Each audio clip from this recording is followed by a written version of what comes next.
साल 1999। जम्मू कश्मीर की ठंडी रात। बर्फ गिर रही थी और हर तरफ सन्नाटा पसरा हुआ था। लेकिन उसी सन्नाटे को चीरती हुई एक खबर अचानक सेना के एक छोटे से कैंप तक पहुंचती है। सर, दुश्मन ने एक बड़ा हमला प्लान किया है। ये कोई सामान्य सूचना नहीं थी। ये एक ऐसा इंटेलिजेंस इनपुट था जो अगर सही साबित होता तो हजारों जानें जा सकती थीं। लेकिन सबसे हैरानी की बात यह थी, ये सूचना किसने दी थी किसी को नहीं पता था। ना कोई नाम, ना कोई पहचान, बस एक कोड मैसेज और उसके साथ कुछ लोकेशन डिटेल्स। सेना के अधिकारियों के सामने सबसे बड़ा सवाल था, क्या इस अनजान सूचना पर भरोसा किया जाए या इसे नजरअंदाज कर दिया जाए।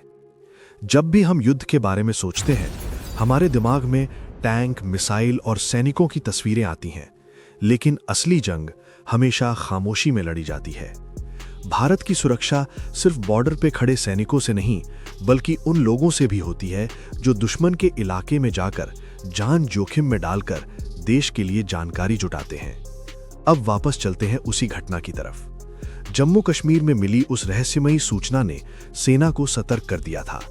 मैसेज में लिखा था कि एक खास जगह पर बड़े स्तर का हमला होने वाला है। लेकिन समस्या ये थी कि ये जानकारी देने वाला व्यक्ति कौन था, किसी को नहीं पता। कुछ अधिकारियों ने कहा ये दुश्मन की चाल भी हो सकती है। कुछ ने कहा अगर ये सच हुआ तो बहुत बड़ी तबाही हो सकती है।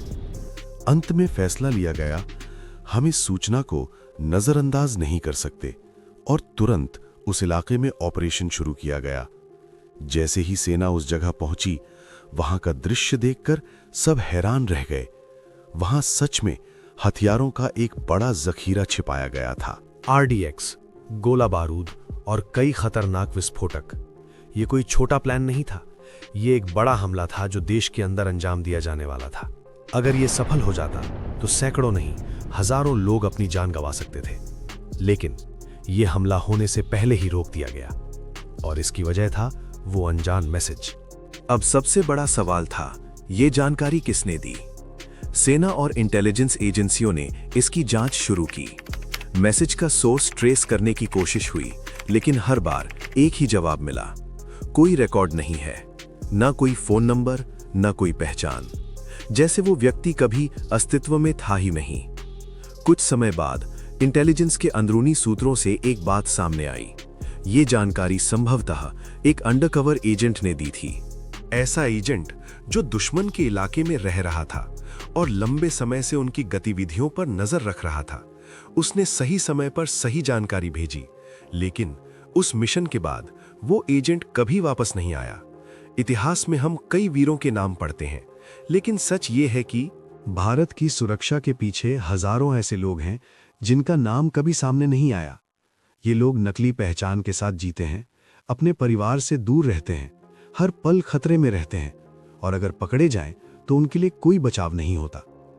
आज हम फिल्मों में हीरो देखते हैं, लेकिन असली हीरो वो है जो बिना नाम के, बिना पहचान के देश के लिए अपनी जान दे देता है।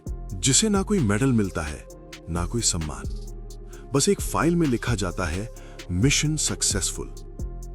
भारत में कई ऐसे मामले सामने आए हैं जहां एजेंट्स को दुश्मन देश में पकड़ लिया गया, उनके साथ अत्याचार हुआ और वे कभी वापस नहीं आ पाए। कई बार सरकार उन्हें ऑफिशियली पहचान भी नहीं पाती, क्योंकि अगर पहचान ली तो अंतरराष्ट्रीय विवाद खड़ा हो सकता है। इसलिए उनके नाम हमेशा के लिए गुप्त रह जाते हैं।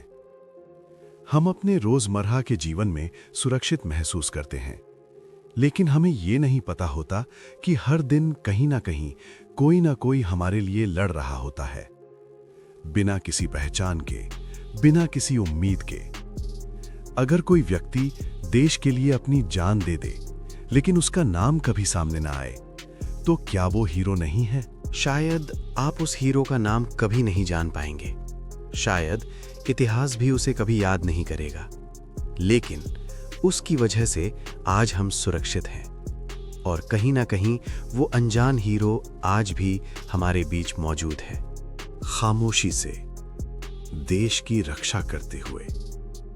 ये कहानी किसी एक व्यक्ति की नहीं, बल्कि उन सभी अनजान वीरों की है जिनका नाम इतिहास में नहीं, लेकिन भारत की सुरक्षा में हमेशा लिखा रहेगा।